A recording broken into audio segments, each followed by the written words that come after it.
In today's video, I'm going to teach you how to sign into Evernote. Whether you're returning to Evernote after a break or you're getting set up on a new device, the sign-in process is quick and straightforward once you know exactly where to go and what to expect. I'll walk you through each step slowly and clearly so you can follow along in real time. First, open your preferred web browser. This could be Chrome, Firefox, Edge, Safari, or any browser you normally use. In the address bar at the top, type in the official Evernote website address and press Enter. Once the page loads, look for the option that says Log In or Sign In. This is usually found in the upper right corner of the home page. Go ahead and click that to open the Evernote login page. On the login page, you'll see a field asking for your email address. This needs to be the same email you used when you originally created your Evernote account. Carefully type in your email, making sure there are no extra spaces or typos, since even a small mistake can prevent you from signing in.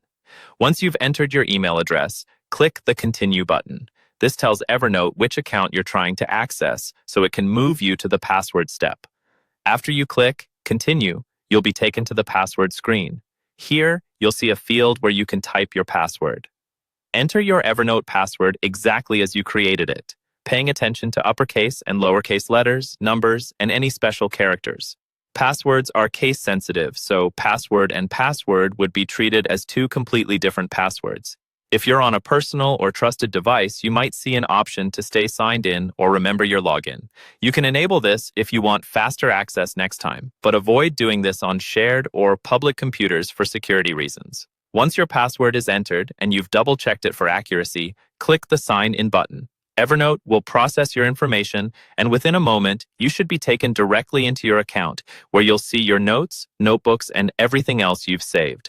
If, at this point, you find that you can't get in because of an incorrect password, look for the Forgot Password link on that same page to reset it securely. And that's all there is to it. By navigating to the Evernote login page, entering your email, and then your password, you'll be signed in and ready to start organizing your